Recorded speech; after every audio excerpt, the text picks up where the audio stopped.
자, 이제 본론으로 들어가겠습니다. 챕터 5네요. 이 산상수훈의 12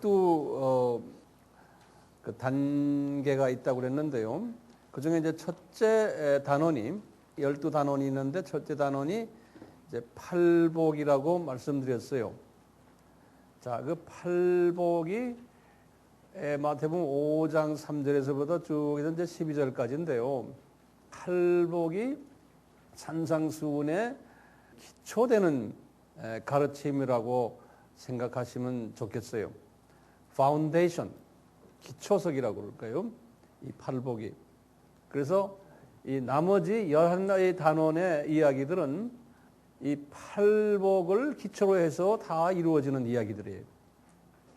그렇기 때문에 이 팔복이 가장 핵심되는 산상수훈의 가르치심으로 보시면 되겠어요. 이 팔복 중에서요, 처음에 4개의 복이 가장 또 중요하다고 보시면 좋겠어요. 처음에 4복이요. 그런데 이 처음 4복 중에서도 또 처음 첫째 되는 것, 그게 뭐죠? 마음이 가난한 자. 이게 가장 중요하다고 보시면 되겠어요. 그런데 처음 4복과 두 번째 4복은 연관성이 있어요. 처음 4복을 잘 하는 분은 그 다음 나머지 4복도 자동적으로 잘하게 되어 있게끔 그렇게 말씀이 준비가 되어 있어요. 그리고는 처음 4복은 하나하나가 다 발전적으로 되어 있어요. 따로따로 떨어져 있는 게 아니고 발전적으로. 그리고 서로가 연계되어 있고 똑같이 두 번째 4복도 발전적으로 되어 있어요. 그 8개가 다 발전적으로 이렇게 되어 있어요. 8개가 다가요. 그 중에 이제 첫째 되는 심령이 가난한 자는, 이 말씀을 우리가 잘 이해해야 될 것 같아요. 심령이라는 말은 뭐라고 그랬어요? 푸뉴마. 그 푸뉴마는 나의 영이에요. 그러니까 나의 영이 가난한 사람은, 이렇게 이제 이해하시면 돼요. 그러면 내 영의 위치는 어디 있느냐? 우리 하트에, 그 중에서도 하트에서도 가장 낮은 부분, 깊이 있다라고 이렇게 기억하시고요. 그런데 지금 예수님이 하시는 말씀이 그 하트가, 그 푸뉴마가 가난하다고 고백하라는 거예요. 가난하다고. 자, 그러면 이 헬라 말에는요, 가난이란 단어가 2단어가 나와요. 푸토코스라는 단어가 있어요.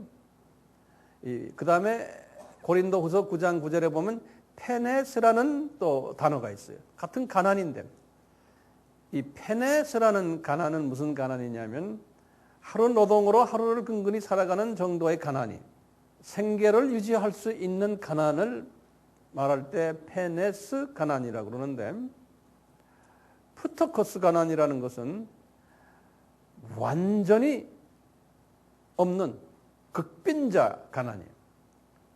아무것도 없는 이런 가난을 이야기할 때 푸토코스 가난인데, 예수님은 여기에서는 이 푸토코스 가난을 사용하셨어요.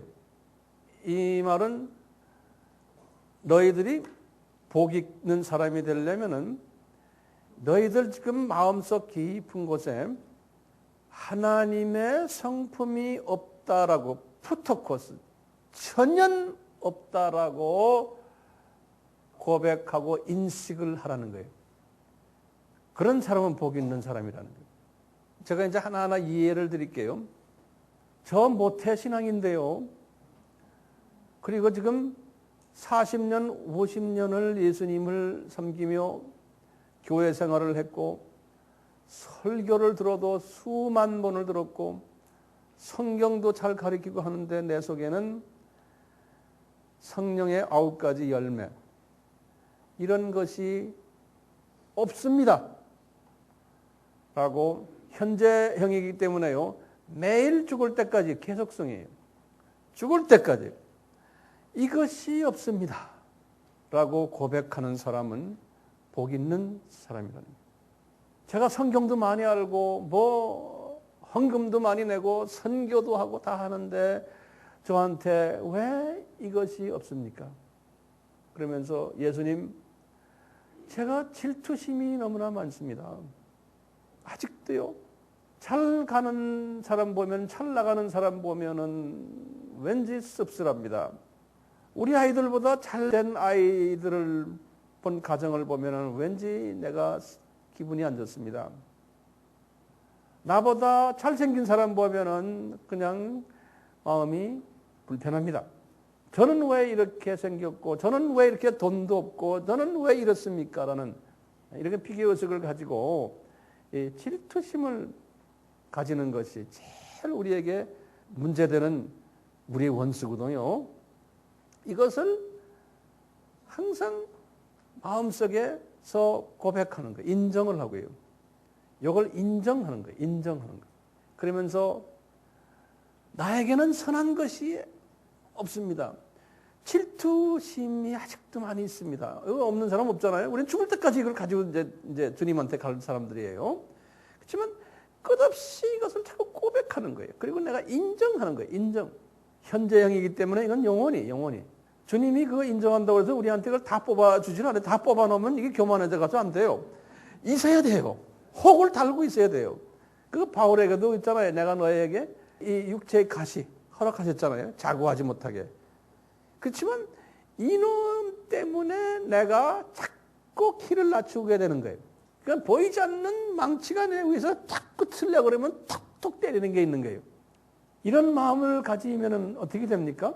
내가 주변을 보니까 아주 소위 제가 좀 심한 말로 밥맛 없는 사람들이 있어.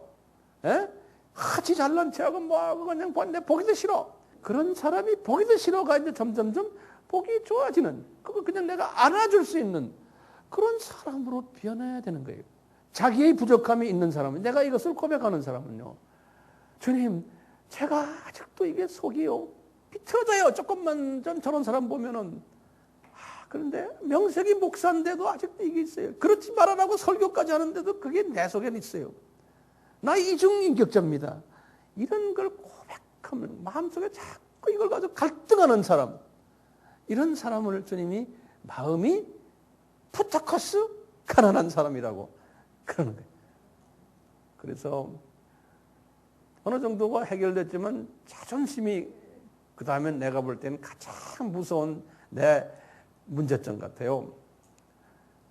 아주 선하게 우리가 행동을 하다가도요, 어떤 경우에 내 자존심을 건드리는 어떤 말이나 행동이 나타났어요. 주변에서 나한테. 저도 마찬가지. 그러면 자존심을 건드릴 때 그건 참기가 참 힘들어요. 근데 이것까지도 넣어야 되는데 이 자존심은 이것도 사탄의 마음이거든요. 그래서 소위 좀 공부도 좀 하고 똑똑하다는 사람들이 가지고 있는 문제가 이 문제가 심해요. 이 자존심, 이 교만이죠. 그거 건드려 놓으면 이제 난리가 나죠. 그래서 저 사람이 어느 정도 성화됐냐를 체크할 때 이 자존심을 한번 건드려 보면 알아요. 그러니까 여러분들 저 자존심 건드리지 마세요. 저도 그러면 또 쿡 하고 나와요. 그러니까 나도 끊임없이 푸터커스 가난을 고백해야 돼요. 그래서 이 푸터커스 가난을 고백하는 사람, 왜 아직도 주님 제가요 입을 열면은 미움이 있고, 그래서 말하고 싶고, 가끔 가다가 입장을 좀 바꾸려니까 거짓말도 좀 입에서 나올 듯 말 듯하고, 용서 못하는 마음도 있고, 자랑하는 마음이 있고, 남을 깎아내리는 마음도 제 속에 있고, 판단하는 마음도 있고, 주여, 왜 내 속에 아직 이런 게 있습니까? 바울도 이것을 고백했어요. 바울도 로마서 7장 마지막 에 보면 내 속에 두 놈이 있구나. 예? 두 법이 있구나. 이걸 고백했죠. 이분이 이걸 고백할 때만 해도요, 로마서를 57년 했었거든요. 그러니까 이분이 언제 개종했어요? 35년에 개종했으니까 57 빼기 35 하면 몇 년입니까? 22년이에요. 22년을 적어도 그래도요, 사역자로서 예수님의 은혜를 체험한 사람으로서 아직도 인격이 다 변하지 않았던 거예요. 그래서 나는 공고한 자로다. 이 사망의 이 굴레에서 내가 어떻게 벗어날까 하는 그 고민하는 게 있죠. 당연한 거예요. 바울도 있었어요. 그러면서 이분은 또 이쪽에 8장에 자기 고백을 하는 거예요. 그러니까 이것이 왔다 갔다 하는 거예요. 그분이 졸업한 게 아니에요. 왔다리 갔다리 하는 거예요. 그러니까 이것이 우리도 절대적으로 필요한 거예요. 나 이거 다 이제 나는 성령 체험하고 나는 방언도 하고 뭐 이것도 하고 저것도 하고 이제 성경도 내가 어느 정도 아니까 나는 괜찮아요. 나는 유혹도 안 받아요. 뭐 어쩌고 저쩌고 그런 건 거짓말이에요. 그렇게 말하는 사람 10분만 있다가 또 딴소리 하는 때가 있어요. 그게 사람이 왜 주님은 그렇게 만들어놨어요 우리를요. 그렇지만 문제는 예수님은 뭐냐면 이걸 가지고 안타까워하는 그 마음을 주님이 보시는 거예요. 제가 볼 때는 그런 사람을 보시는 거예요. 그래서 푸트코스카난 한 사람은 약속하시기를 뭘 약속해?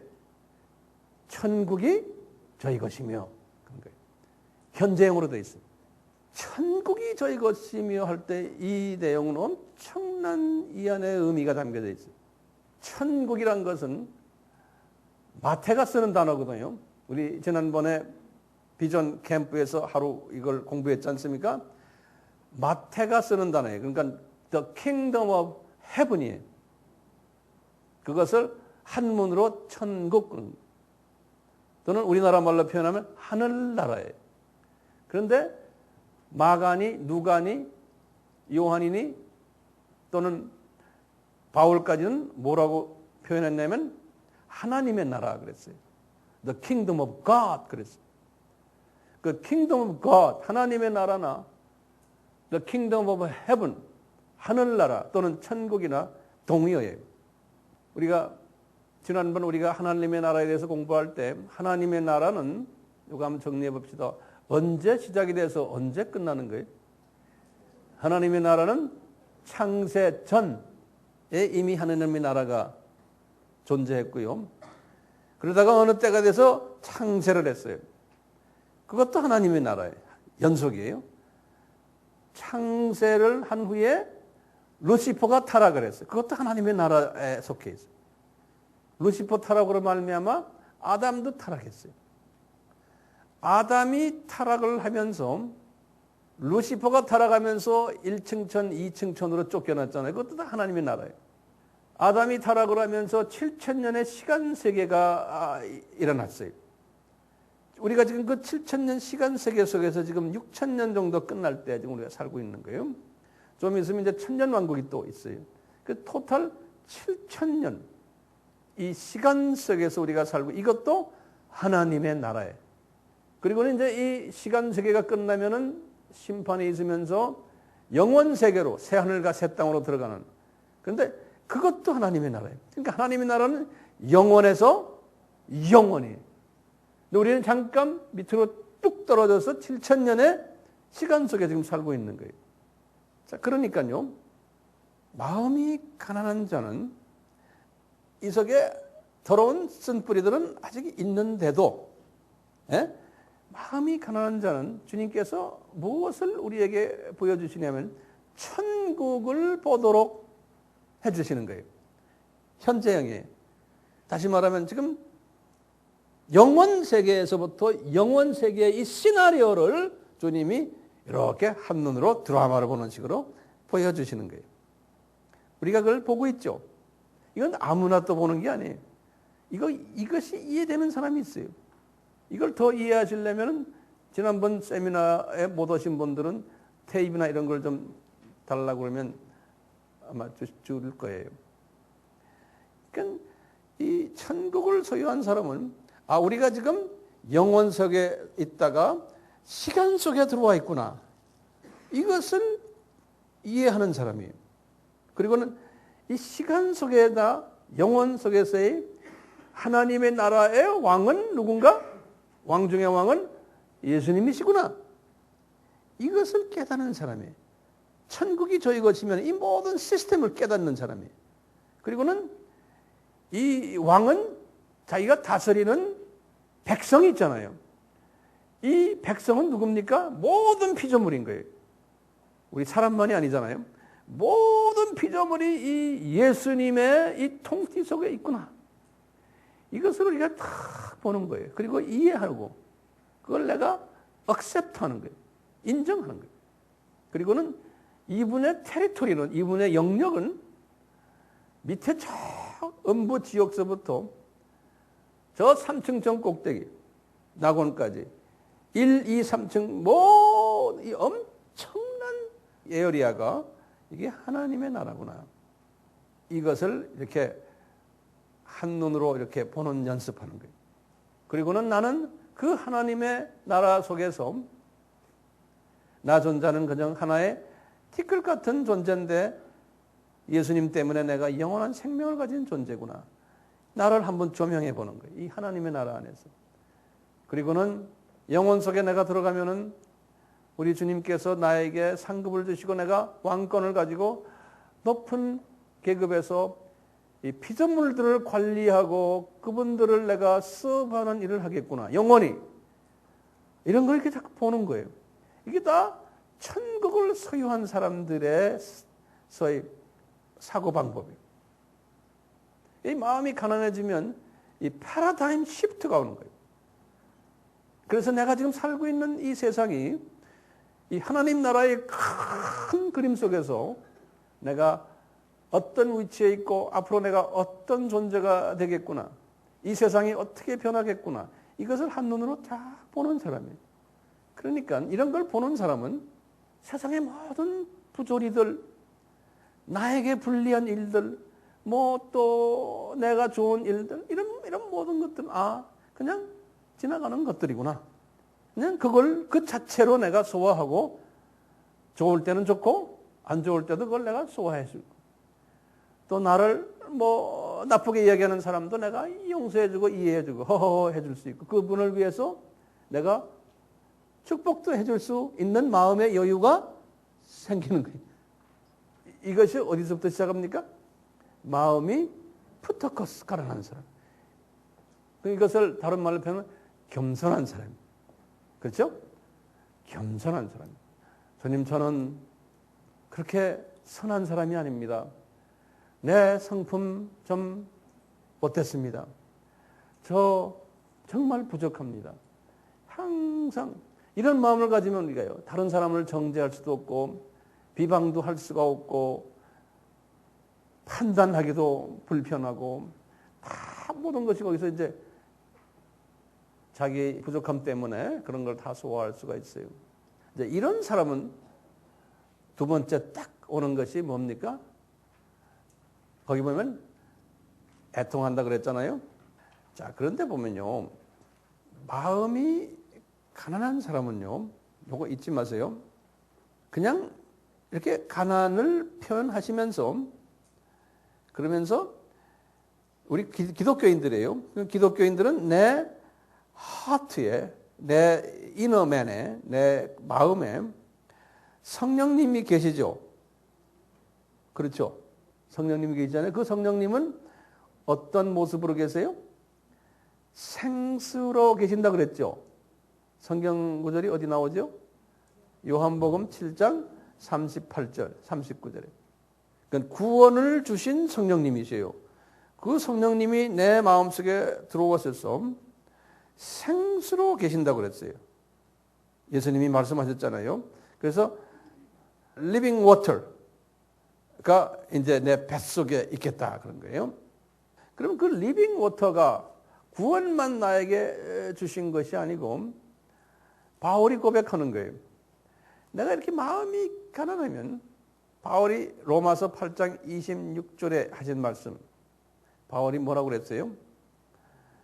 이런 사람은 내 속에 계신 생수 성령님이 내가 빌바를 몰라요. 내 속에 있는 이 더러운 성품들. 빌바를 모르는데도 그분은 아시니까 나를 위해서 중보해 주신다. 그랬어요. 로마서 8장 26절에.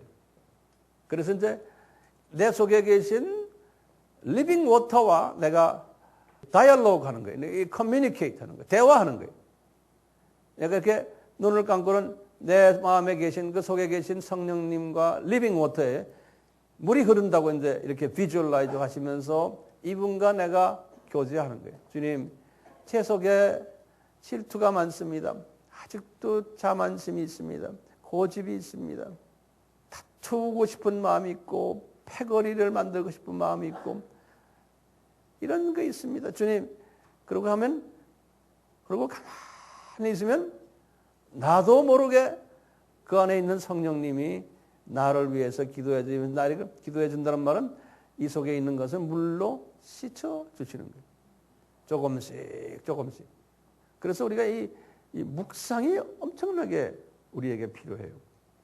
혼자의 시간 가만히 앉아서 주님, 이 성령님이 움직이신 게 어때 움직여? 내가 이것 때문에 마음이 가난하다는 것을 내가 벌써 인지하고 있을 때 이분이 벌써 역사를 하시는 거예요. 그래, 너 질투심 있지? 너 미워하는 마음 있지? 너 용서 못하는 마음 있지?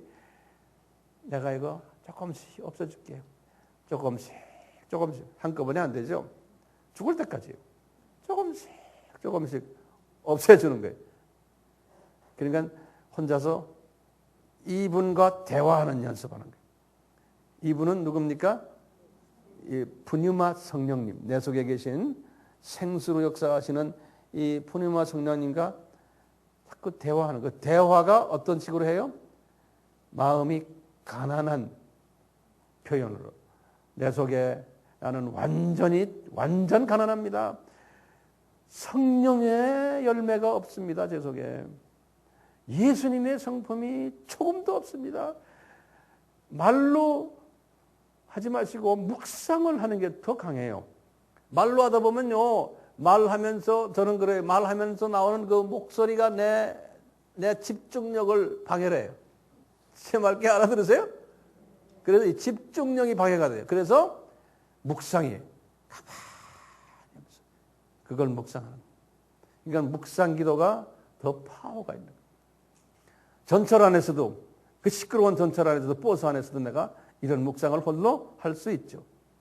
이렇게 하면요, 이제 성령님이 river, 생수 같은 강같이 흐르는 성령님이 흐르신다는 거예요.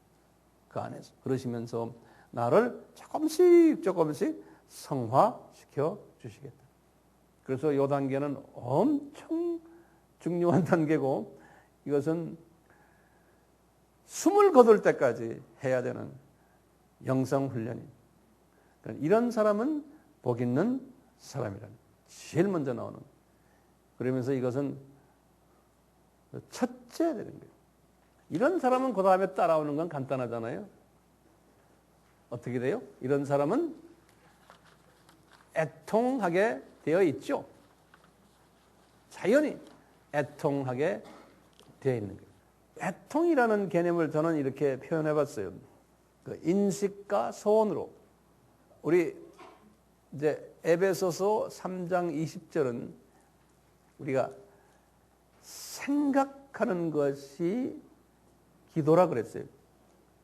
우리가 이제 기도는 제가 볼 때 한 세 가지의 그 타입이 있어요.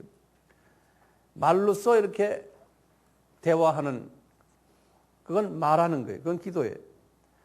거기에서 그 다음에 에베소서 3장 20절에 보면 그렇게 말하는 기도와 그 다음에 생각하는 기도가 있다고 그랬어요. 에베소서 3장 20절에. 이게 저희 이제 묵상이죠. 생각하는 거예요. 지금 여기 우리가 이 마음이 가난한 자는 이 레벨에서도 생각을 하고 있는 거예요. 주님, 그러니까 이 기도는 24시간 가능한 거예요. 그래서 바울이 데살로니가전서 5장에 분명히 그랬죠. 쉬지 말고 기도하라. 이것이 가능한 거예요. 우리가 기도를 어떤 한 장소에서 소리 내면서 할 때만 기도로 생각하면 24시간 할 수가 없잖아요. 자, 그렇기 때문에 생각하는 기도, 묵상하는 기도예요. 거기서 이제 한 단계 더 올라가서 빌립보서 2장 13절에 바울이 다 하신 말, 바울이 이걸 다 자기가 몸소 실천하기 때문에 그러는 거예요. 우리 소원까지도 생각에서 한 단계 올라가서 위싱, 소원까지도 하는 거예요. 이 소원하는 것은 그림 그리는 거예요. 그래서 히브리서 11장 1절에 그랬어요. 믿음은 소원하는 것들의 실상이에요. 그 비전이에요, 비전. 소원이 막연히 소원이 아니고 이제 그림을 그리는 거예요. 거기까지 비주얼라이즈 하는 거예요. 이 모든 것이 기도 행위거든요. 그래서 인식하는 것이 생각하는 것이고 또 말과 생각하는 게 인식의 수준이고 소원까지 가는 거예요. 그래서 우리가 이제 애통한다는 것은 여기와 관계돼서요. 그냥 막 우는 것도 있지만 그것보다는 먼저 인식하는 거예요. 주여, 제가 이렇습니다. 제가 이렇네요. 그리고는 이것을 좀 소원까지, 이것을 좀 제거해 주십시오. 이 수준에서 벌써 내 마음이 그렇게 가 있으면은 이것은 애통이라고 좀 보거든요. 그리고는 나중에 안타까워하면서 눈물까지도 이제 연결될 수 있죠. 이런 걸 모든 것을 통틀어서 이제 애통이라고 이제 예수님께서 말씀하셨어요. 이 애통하는 사람은 예수님이 약속이 따라오는 거예요. 뭐냐? 저희들이 미래에 위로를 받을 것이요. 그랬어요. 위로. 위로를 받는다는 그 다음 장 보세요. 위로를 받는다는 건 컴포터예요. 컴포터. 우리 요한복음 14장 16절에 보혜사 성령님을 주실 것이다 그랬죠. 예수님께서 아까 우리 요한복음 7장 38절 39절에는 구원의 생수의 영을 받을 거다 그래 놓고는 같은 요한복음의 14장 16절은 그게 성만찬 때거든요. 성만찬 때 예수님이 하시는 말씀이 아까 요한복음 7장은 3년 공생의 한 중간 정도 됐고 지금 이 14장은 성만찬이니까 공생의 마지막 때예요. 이때 말씀하시기를 내가 아버지께 구하겠는데 너희들에게 파라클레토스를 주시게 하겠다는 거예요. 그러면서 이것도 성령님이라는 거예요. 파라클레토스. 그러면 우리 질문이 있는 거예요. 도대체 우리 속에 계신 구원을 하신 성령님과 이 파라클레토스 성령님과는 어떻게 다릅니까? 성령님이 두 분입니까? 아니에요. 지금 이걸 잘 정리하세요. 성령님은 한 분이세요. 그렇죠? 그런데 성령님은 우주 구석구석 어디 다 거기에 계세요. 편만해서 계세요. 내 속에도 계시고 우리 기독교인들은요.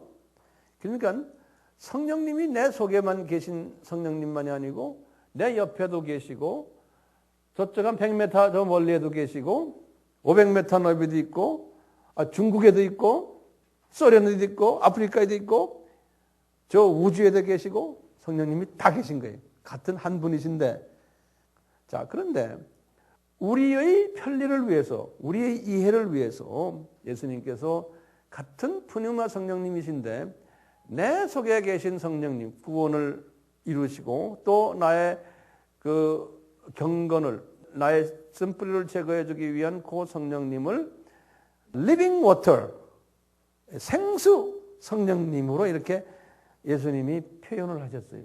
그리고 또 성령님 또 어떤 때는 예수님의 영 또는 아버지의 영 또는 그리스도의 영 주님의 영 이렇게 표현을 했어요. 그런데 그 똑같은 성령님이신데 내 바로 옆에 서가지고 여기에 계시면 바로 옆에 지금 여러분과 나 바로 옆에 와서 여기서 운행하시는 똑같은 성령님이신데 그 성령님에다가 이름을 붙인 게 파라클레토스인 거예요.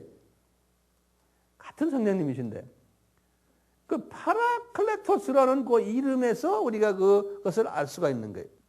같은 푸뉴마 성령님이신데 파라라는 말 알죠? 파라라는 말은 헬라말로 내 옆에 계신 분이라는 뜻이에요. 파라라는 거는 파라.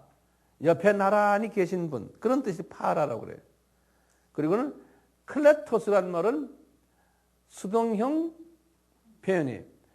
불리움을 받는 자 또는 초청을 받는 자 이런 소리예요. Be invited, be called 이렇게. 그러니까 내 옆에 계신데 항상 내 옆에 계신데 이분이 내 옆에서 뭘 하시냐면 뭘 기대하시냐면 내가 초청하기를 기다리는 분 이런 뜻이 파라클레토스라는 표현이. 자, 예수님이 이렇게 말씀하시고는 이제 승천에 올라가시는 그날 이제 40일 되는 날이죠. 그날 이분이 하시는 말씀이 있죠. 사도행전 1장 3절에서 5절에 보시면 예수님이 거기 보면 40일 끝내시고 한번 성서 한번 열어보세요. 40일 끝내시고 사도행전 1장입니다. 1장 3절에서부터 쭉 보시면 너희들이 이제 예루살렘을 떠나지 말고 이제 그 4절에 거기 보면 아버지에게 부탁해서 아버지가 약속하신 것을 기다려라. 그런 말 있죠, 거기요. 약속하신 것을 기다려란 말 있죠. 그러면 이제 5절에 보면 너희들이 그 약속하신 것이 오면은 성령 세례를 받으리라. 요 말 있죠? 그때 거기 지금 우리가 지금 말하는 약속하신 것이 뭐냐 이거예요. 예수님께서 그러면 우리가 뭐라고 대답했어요? 요한복음 14장 16절인 거예요. 성만찬 때에 약속하신 거예요. 우리 요한복음 14장 16절도 한번 열어가셔서 한번 보시는 거예요. 성만찬 하실 때에 내가 아버지에게 부탁을 할 터인데 너희들에게 이제 파라클레토스가 올 것이다. 요한복음 14장 16절. 거기에 한국말로 보혜사라고 그랬어요. 자, 그래서요. 보혜사. 그것을 영어 성경을 번역한 사람들이 여러 가지로 표현했어요. 그 파라클레토스를 뭐라고 했냐면 the helper 그랬어요. the helper라고 더가 붙어요. the helper 그런데 H자가 대문자로 돼 있어요. 그 다음에 the comforter 그랬어요. comforter 알죠? 그러면 그것도 C가 대문자로 돼 있어요.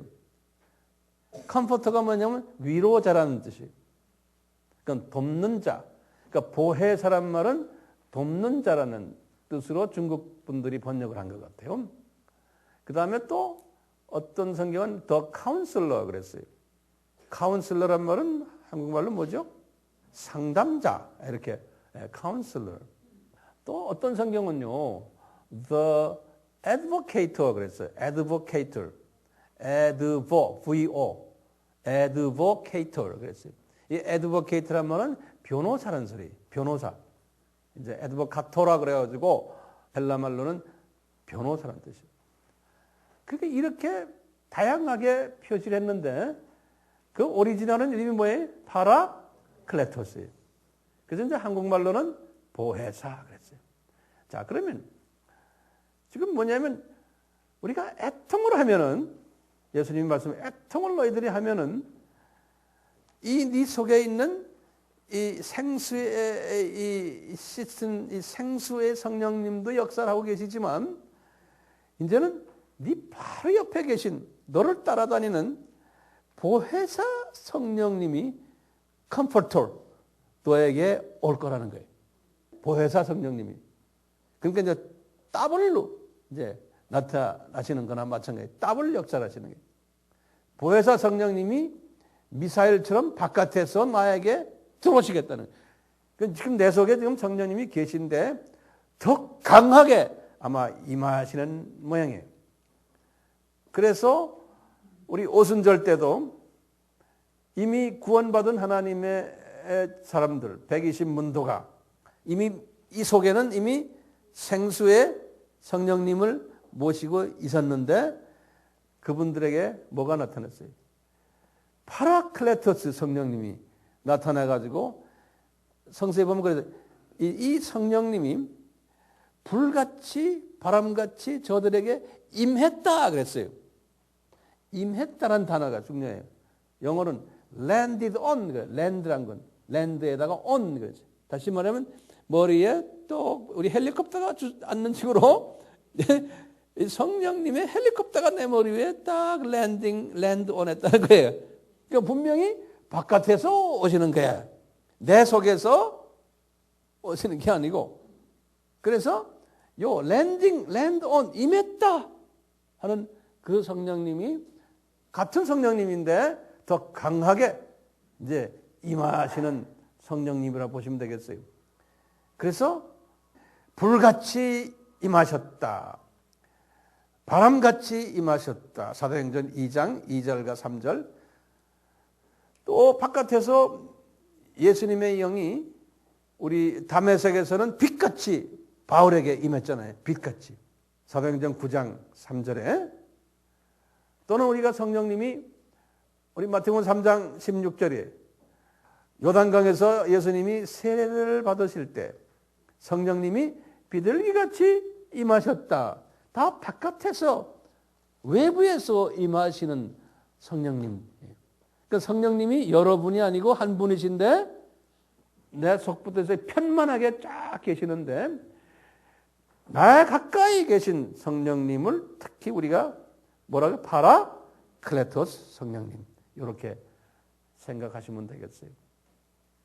그렇기 때문에 이 파라클레토스 성령님이 우리에게 임하시는데 불같이 임하시기도 하고 바람같이 임하시기도 하고 또 비둘기같이 여러 모습으로 임하시면서 내 속에 들어오시는 거예요. 들어오셔 가지고 이미 성령님이 계신데도 이분이 더 강하게 역사하시면서 불같이 임하셔서 내 속에 있는 쓴뿌리들을 태워주시기도 하고 영적으로 태우는 거예요. 예? 이제 태워주시기도 하고 타면은 제가 다 만든 말들이에요. 타면은 재가 있잖아요. 그 재를 성령님의 바람이 싹 불어서 재를 다 없애기도 하고 이런 모든 일들을 하면서 나를 성화시키는 일을 하시는 분이 성령님, 분유마 성령님, 또 파라클레토스 성령님. 근데 언제 이런 일들을 이분이 하시나? 내가 마음이 가난해질 때, 겸손해질 때. 근데 이 겸손이 이제 어느 정도 겸손이 되면 외부로 나타나는 거예요. 나도 가끔 거짓말하는데, 나도 가끔 저런 짓 하는데 저 사람이 거짓말하고 저런 짓 하는 거 내가 용서해 줄 수가 있는 거예요. 나도 그런데, 그렇죠? 그러니까 이미 내가 이웃의 잘못을 용서해 주는 그런 사람이 되면 아, 이분이 겸손한 사람이 됐구나. 이분이 마음이 가난해졌구나로 볼 수가 있어요. 근데 이걸 안 하는 사람은 눈에 보이면 자기 마음에 안 들면 그대로 막 쏘아대는 사람들 있죠. 예? 이런 사람은 뭐가 안 돼서 그래요? 지금 1단계가 아직 안 돼서 그래요. 그러니까 복 있는 크리스찬은 지금 이 팔복의 이 산상수훈의 이 가르침은 모든 하나님의 자녀들에게 해당되는 게 아니에요. 이것은 특별한 예수님의 종들, 사역자들이. 왜냐하면 이분들이 이 성품이 변하지 않으면 주님의 일을 할 수가 없어요. 그래서 나중에 이제 7장에 보면은 성품이 변하지 않았는데도 주님의 일을 하는 사람이 많을 것을 예수님이 예언하셨어요. 7장 15절부터. 많은 사람들이 기독교 역사 속에서 성품은 일이 성품인데 좀 나쁜 말로 하면 개떡 같은데 뭐 예수님의 이름으로 내가 기적도 일으키고 예수님의 이름으로 예언도 하고 예수님의 이름으로 귀신도 쫓아내고 하면서 그날의 심판 때예요. 예수님 내가 이렇게 했지 않습니까? 할 때 예수님이 내가 밝히 말하노니 I don't know who you are. 네가 누군지 난 모르겠다는 거예요. 이런 일들이 많이 일어날 거라는 거예요. 예수님이 예언하신 거거든요. 2000년 전에. 그리고 지금 2000년 동안 이런 사역자들이 굉장히 많은 거예요. 성품은 변하지 않았는데 성품은 못돼 먹었는데, 예? 뭐 이런 기적들이 많이 일어나고 뭐 아주 누가 보면 아주 대단한 성공한 사역자로 보이는데 알고 보면 그게 딴 놈이 했다는 거예요. 예수님이 말씀하신 딴 놈이 기적을 다 일으킬 수 있고 다 할 수 있다는 거예요. 그러니까 이게 영분별력을 가지려면 어디로 가야 됩니까? 처음 마음이 가난한가 하는 저분의 성품이 어떤가를 우리가 체크를 해야 되는 거예요. 위로를 받을 것이요. 거기 눈물의 기도로서 기도한 사람들이 있거든요. 그래서 그 인식과 서원의 단계로 더 깊이 들어가면은 이제 애통하는 눈물을 동반하게 되지 않습니까?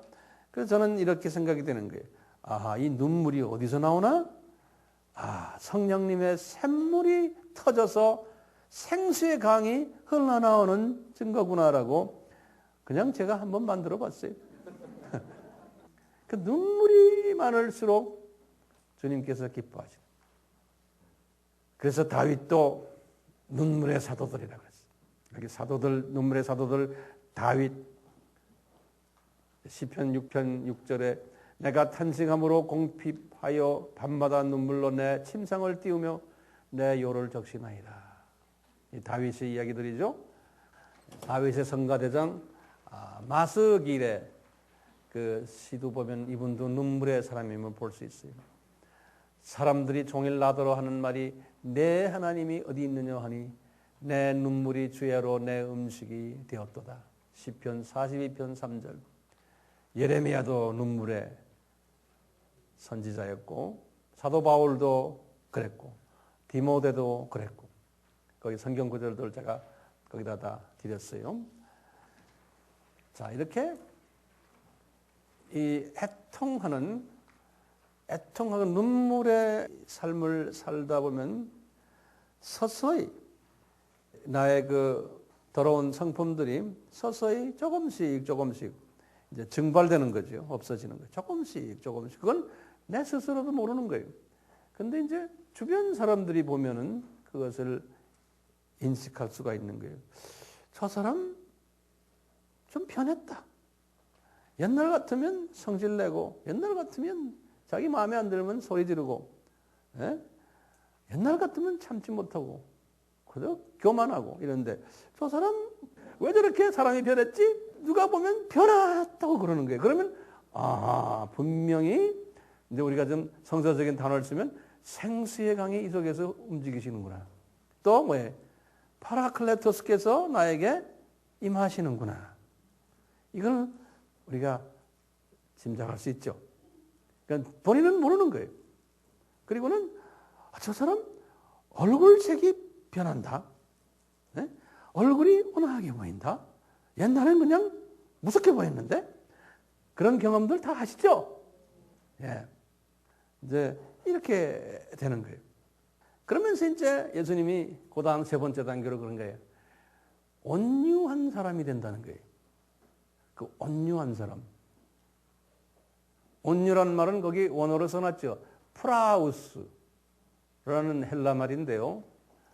이것을 이렇게 사전에 들여다보면 여러 가지로 표현했어요. 영어로는 meek하다. 그거를 또 사전을 들여다보면요. 온순하다, 유순하다. 이 meek란 말이 어디다 쓰냐면 동물을 야생동물이 가축이 됐을 때 쓰는 단어가 이 meek란 단어예요. 그러니까 주인이 없었는데 자기를 컨트롤하는 주인이 있는 거예요. 그래서 그 주인의 말을 잘 듣는 그런 때 쓰는 단어가 meek하다고 해요. 그것을 더 부드럽다는 표현으로 어느 사전에는 프라우스를 젠틀하다 그랬어요. 근데 젠틀하다는 단어보다는 믹하다는 단어가 훨씬 더 어울리는 단어예요. 그 다음에 또 어느 사전은 험블하다 그랬어요. 이것도 포함이 되어 있죠. 그 다음에 considerate하다 그래요. 이거 보면 considerate하다는 말이 여기 지각 있는 신중한 이런 말도 있지만 다른 사람을 고려하는 considerate 그런 표현이 있죠. 저 사람 상대방을 배려한다 이런 뜻이 있어요. considerate. 그 다음에 courteous 예절이 바른. 그러니까 이런 이 프라우스라는 이 단어가요. 이 모든 이 단어들을 다 안고 있어요. 그래서 한 단어 가지고는 안 되는. 그러니까 예수님이 지금 이 온유한 자는 복이 있나니 땅을 기업으로 받을 것이요. 그랬거든요. 그래서 마음이 가난하고 애통하다 보면은 제일 먼저 나타나는 현상이 뭐냐? 내가 프라우스한 온유한 사람으로 서서히 나타난다는 거예요. 예수님의 말씀에 의하면. 그래서 이 믹하다는 부분만 우리가 가지고 이해를 한다면은 이제는 주인이 있구나. 저 사람이. 그러니까 예수님을 주님으로 생각하는 거예요. 그러니까 예수님의 손에 내가 잡혀 있구나. 예수님이 나의 삶의 주인이 되시는구나. 이 가축이 된 거예요. 이 와일드 애니멀이었다가 야생 동물이 됐다가 이제는 예수님의 장중에 내가 있구나. 그래서 이분의 말씀에 순종하려고 하는 100%는 안 하지만 그런 마음씨를 서서히 가지게 되는 거예요. 이분이 눈치를 보고 이분이 기뻐하실까? 이거 하면 이렇게 예수님 중심으로 사람이 자기도 모르게 집주인 강아지가 되는 거예요. 그래서 주인이 나타나면 꼬리채고 냥냥냥냥 덤벼드는 복실 강아지도 될 수 있잖아요. 그래서 저는 소원해요. 제가 주님 이 복실 강아지가 되면 얼마나 좋을까요? 그러니까 이 복실 강아지는 어떻게 하면 주인을 기뻐하게 할까 해서 그냥 달라붙어서 그냥 별짓을 다 하는 거예요. 어떤 사람들은 자기 식구보다도 강아지를 더 이뻐하잖아요. 그래서 이런 복실 강아지가 온유한 자라는 거예요. 길들인 가축이에요. 그래서 하나님은 예수님께서는 본인이 쓰고 싶어 하는 사람들은요, 다 이 복실 강아지를 만들어 놨어요. 근데 예수님 스스로가 온유한 분이라고 말을 해요. 왜냐하면 이분은요, 아버지를 기쁘게 하기 위해서 아버지가 이 땅에 내려가서 이렇게 하라 했다는 거예요. 그래서 아버지의 명에 의해서 내가 이 세상에 내려왔다는 거예요. 항상 이런 식으로 말씀. 그래서 예수님은 온유한 분이시다. 이와 동시에 여기 보면 마태복음 11장 29절, 빌립보서 2장 7절, 8절 보면 예수님이 온유하신 분이라는 것을 표현했어요. 이런 부분에서요. 그런데 예수님께서 여호와의 이름으로 구약에서는 가장 온유한 사람이 모세라고 그랬잖아요. 민수기 12장 3절에 이렇게 온유한 사람이 모세가 온유하게 되려면 얼마나 훈련받았어요? 80년 훈련받은 거예요. 80년, 40년, 40년. 이렇게 온유한 사람이 되면요, 우리 모세의 경우를 봐도요, 누가 이런 사람 건드리면 큰일 나요. 모세가 지금 여기 민수기 12장 1절부터 소리가 나오죠.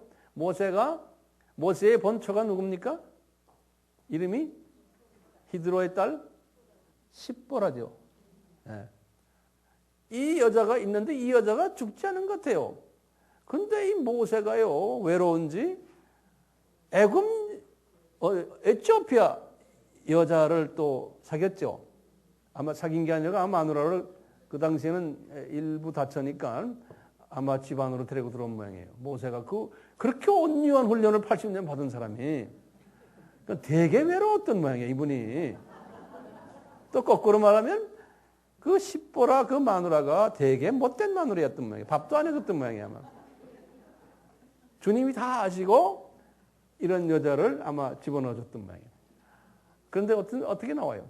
그 시스터가 누구예요? 미리암이죠. 그 시스터. 또 그 동생 형이죠. 형 누구야? 아론이랑 이런 사람 집안 형제들이 이게 뭐야 창피하게? 에? 그것도 뭐 우리 이스라엘 사람도 아니고 말이에요. 저 어디 까만 나라 여자를 데려와서. 그러니까 이제 그러잖아요. 이제 여호와 하나님이 예수님이 그러잖아요. 그분들에게 이놈들아, 너희들 선지자지만 나는 모세와 얼굴 대면하는 관계다. 그러는 거예요. 그러면서 왜 까보니? 그래서 어떻게 했어요? 미리암이 일주일 동안 문둥병 들었잖아요. 예수님을 사랑하는 잘 섬기는 미리암도 온유한 사람을 건드려 놓으면 하나님이 이뻐하시는 우리 복실 강아지를 웬 놈이 와서 건드려 놓으면 우리도 화나잖아요. 똑같이 복실 강아지가 되면은 누가 와서 건드리면 안 되는 거예요. 그러니까 우리 주님의 손에 잡혀서 내가 보호를 받으려면 복실 강아지만 되면 된다고요. 저는 그렇게 믿어요. 그래서 저도 마찬가지로 복실 강아지만 되면은 웬 놈이 나를 건드리지를 못하고, 우리 부모님들이요, 나를 못 건드린다는 거는 내가 가장 사랑하는 내 가족들도 건드리지 못하는 거예요. 그런 자신 갖고 계셔야 돼. 그러니까 여러분들도 주님의 이런 모세 같은 사람이 돼가지고 여러분들을 누가 건드리지 못하게 해요. 보기는 우리가 뭐 같아도 주님이 내가 너를 복실 강아지로 나는 삼는다 할 때는 그 사람 건드리면 안 돼. 미리암 그 여자도 아주 예수님을 사랑하고 특별한 사람 아닙니까? 그런데도 주님이 아니다 이놈아, 모세가 빌었잖아요. 우리 시스터 좀 봐달라고. 그러니까 봐준 거예요. 우리가 그런 사람 되면 참 좋겠죠. 네. 이 온유한 사람, 이런 사람은요 무슨 약속이 있어요? 그 다음 페이지 6페이지를 보시면 땅을 기업으로 받겠다는 거예요. 거기 아주 제가 그림을 멋있게 그려놨죠. 우주가 엄청나게 그 안에 별들이 엄청나게 많은데요, 그 가운데에 새 예루살렘이 있겠다고 했어요. 요한계시록 21장에 보면요. 그런데 그 새 예루살렘의 크기가 2,400km 평방이 중국 사이즈예요. 미국 사이즈예요. 이게 큰데 이 안에 이제 예수님이 이제 보좌가 있고 삼위 하나님의 보좌도 이 안에 다 있는데, 제가 이렇게 설명하는 이유는 여러분들이 항상 평소에도 이걸 그림으로 그리세요. 언젠가는 우리가 이 세계에 들어가거든요. 그래서 비전으로 그리세요. 저는 항상 그래요. 땅을 기업으로 받는다는 건 뭡니까? 이 별들을 내가 가진다는 거예요. 근데 한두 개가 아니죠. 많은 별들을 소유한 관리하는 지도자가 된다는 소리예요. 이 세상에서 뭐 강남에 땅을 준다는 그런 소리는 아닌 거 우리 알잖아요. 에? 그건 무슨 소용이 있습니까? 그래서 이 온유한 사람은 높은 계급에 있게 된다는 말이나 마찬가지죠. 그래서 거기다 제가 좀 쓱 써놨어요. 그냥 읽어드릴게요. 온유한 자는 이 땅을 기업으로 받는다고 약속했습니다. 마태복음 5장 5절에 천년 왕국이 끝나고 새 하늘, 새 땅, 새 예루살렘이 도래할 터인데, 계시록 21장 1절과 2절에 새 하늘과 새 땅은 영광이 서로 다른 계급 사회이다. 영광이 서로 다르다는 것은 달의 영광, 해의 영광 이렇게 다 다르다는 거예요. 고린도전서 15장 41절에 바울이 그렇게 말을 했어요. 그러면서 이제 디모데에게 설명한 게 계급 사회라는 게, 왜? 큰 집안에는, 큰 사회는 그릇이 금그릇도 있고 은그릇도 있고 나무 그릇 다 다르다는 거예요. 그러면서 바울이 디모데에게 그랬어요. 천국은 계급 사회다. 디모데후서 2장 20절에서 21절.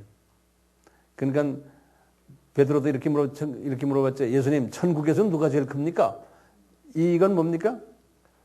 천국의 계급사회라는 거예요. 큰 사람도 있고 작은 사람도 있고. 그런 이야기가 성서에 많이 나와요. 쓴뿌리를 제거하고 성화된 정도에 따라서 영광의 크기가 달라진다는 거예요. 특히 새 예루살렘 도성에는 왕들만 자기 영광을 가지고 출입할 수 있다라고 계시록 21장 24절에서 26절에 요한이 보고서 표현했어요. 그러니까 천국에서 왕 같은 지도자 반열에 들어가는 다스릴 영토를 기업으로 받는 사람은 누구냐? 온유한 사람이라. 그러니까 이 온유한 사람이 되려면 하루아침에 안 되죠. 어떻게 해야 돼? 마음이 가난해야 되고 또 애통해야 되고 그리고는 거기에 따라오는 것이 온유한 사람이. 단순히 말하면 이 속에 나의 성품이 조금씩 이제 예수님화 되는 사람이. 그러기 위해서 어떤 선물을 우리에게 주셨어요? 이 성품을 씻어내는 선물, 리빙 워터, 그 다음에 파라클레토스. 이거를 우리에게 선물로 주신 거예요. 자, 이제 마지막으로요. 의에 줄이고 목마른 자. 여기 이제 첫 네 단계 중에 마지막이에요. 의가 도대체 뭐냐? 영어는 righteousness. 그래서 이 의는 성서에서 보면 세 가지로 분류를 할 수 있어요. 법적인 의가 있어요. 법적인 의. 이것은 예수님의 대속 구속 사역으로 죄 없다고 인정받고 의인이 된 거예요. 하나님의 자녀가 된 그 권리. 이런 의미에서의 우리가 의인 그래요. 원죄가 해결받은 로마서 9장 30절에서 10장 4절까지 쭉 내용들은 이 내용을 설명해 주고 있어요. 이제 두 번째 의는 윤리 도덕적 의예요. 이것은 이 예수님의 성품과 인격을 담은 성령의 9가지 열매를 맺고 성화된 자를 가리켜서 의인이다. 그런 성화적인 측면에서 의예요. 이 산상수훈은 여기에 초점이 있어요. 이 산상수훈에서는 이 팔복을 추구하다 보면은 요 의에 달할 수 있는 거예요. 의, 요 팔복의 의. 그 다음에 사회적인 의가 있어요. 인류 사회를 우리가 예수님의 복음으로 변화시키는 선교적 차원에서의 의가 있어요. 이제 이 사회를 변화시키는 복음으로서 이런 의미에서의 사회적인 의의가 있어요. 근데 지금 산상수훈에서는 두 번째는 윤리 도덕적인 의의를 지칭을 하거든요. 그래서 지금 이 네 번째요. 의에 줄이고 목마른 자는 복이 있나니 저들이 배부를 것이요. 이렇게 말씀하셨어요. 요따 요 의의는 그러면 누구냐? 아하, 내가 지금 1, 2, 3 1, 2, 3을 하면서 내가 예수님의 마음으로 변화되기를 헝그리 하는 거예요. 헝그리. 배고파하는 거예요. 그리고 내가 아주 목말라 하는 거예요. thirsty. 줄이고 목마른 자. 이런 사람들에게 이것이 주어진다는 거예요. 그래서 배고파한다는 것은 뭡니까? 고체 음식이죠. 고체 음식. 이 고체 음식은 떡이에요. 빵이에요. 그래서 예수님의 말씀이 떡이에요. 그래서 영의 양식이다. 그랬죠. 시편 119편 103절, 예레미야 15장 16절, 에스겔 2장 9절, 또 에스겔 3장 3절.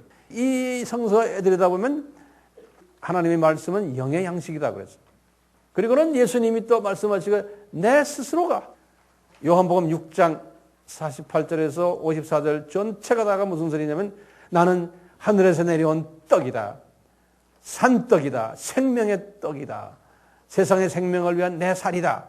인자의 살이다. 참 양식이다. 이렇게 해서 먹으라는 거예요.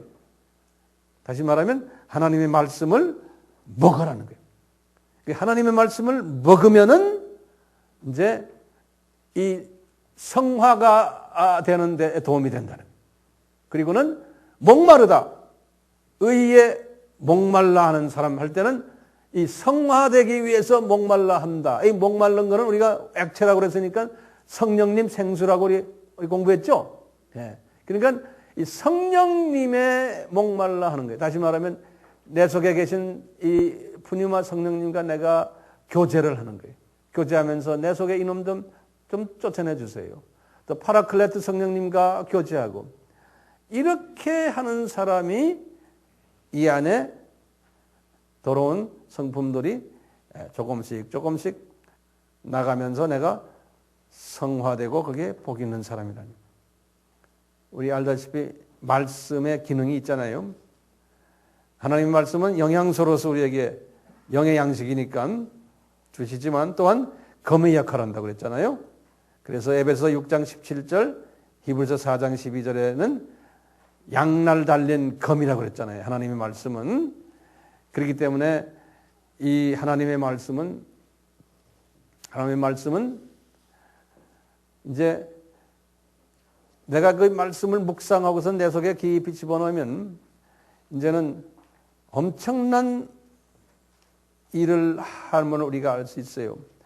자, 한번 정리해 보면요. 이래요. 물로서 씻어내는 그 쓴 뿌리들을 그건 완전히 다 안 돼요. 어느 정도 겉에 나온 걸 씻을 수 있어요. 불로서 태우는 일도 그 밑에 뿌리까지 내려가지 못해요. 그러건 탄 재를 성령의 바람이 불러서 없앨 수도 있어요.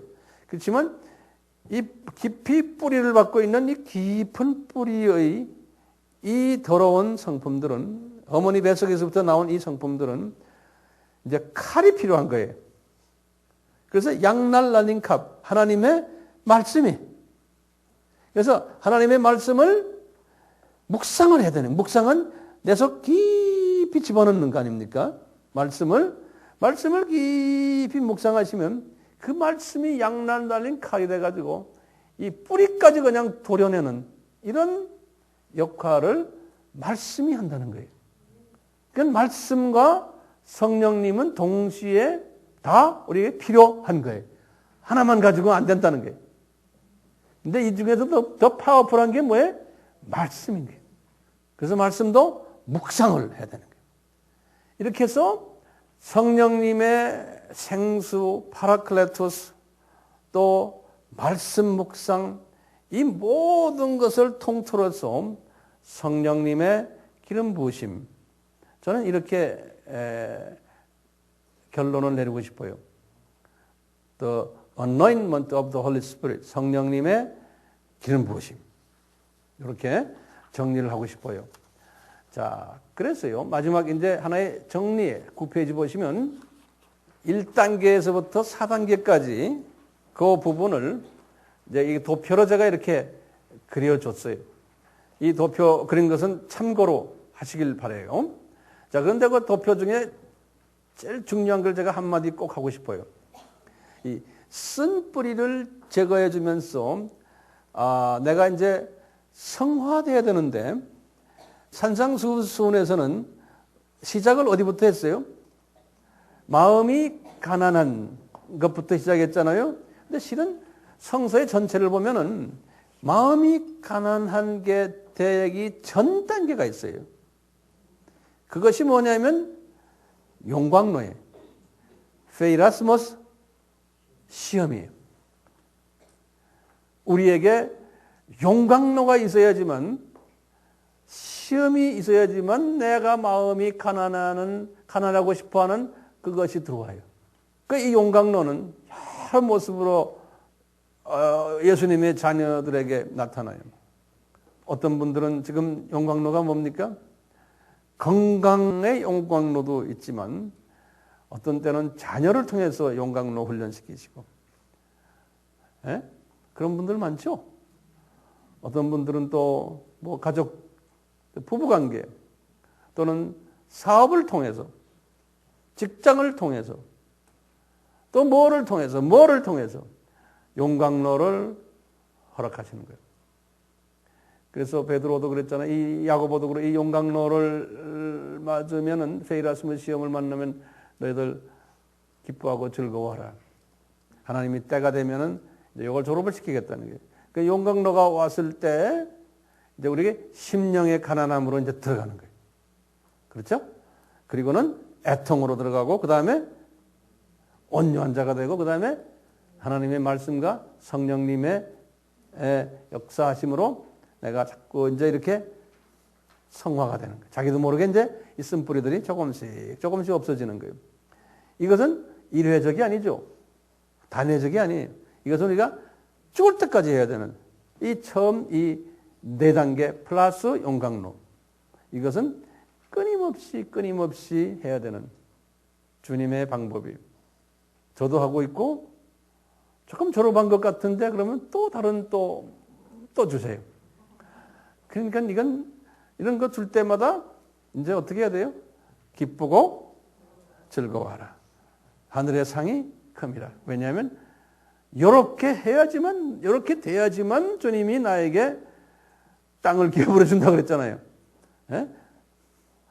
이런 과정이 없으면은 땅 기업 받지를 못한다는 거예요. 왜? 겸손해지지 않으니까. 이 겸손은 뭡니까? 이 세상은 나는 잠깐 있다가 없어지는 세상이라는 것을 항상 고백하는 사람. 그리고는 영원한 세상은 저기 있다. 그리고는 거기 가면은 나의 어떤 한 모든 것에 맞춰서 나의 계급이 설정되는구나. 이것을 항상 고백하면서 믿고서 저 세상을 향해서 걸어가는 사람이 그런 사람 보고 지혜로운 사람입니다. 지금 4단계까지 했는데 오늘은 여기까지만 해요. 더 많이 하면 취할 것 같아요.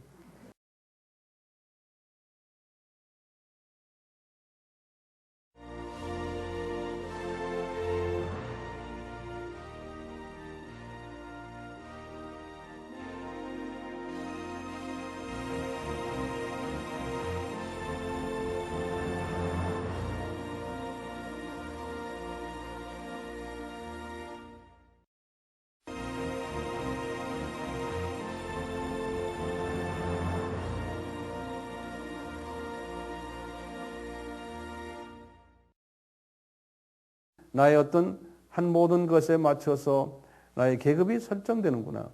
이것을 항상 고백하면서 믿고서 저 세상을 향해서 걸어가는 사람이 그런 사람 보고 지혜로운 사람입니다. 지금 4단계까지 했는데 오늘은 여기까지만 해요. 더 많이 하면 취할 것 같아요.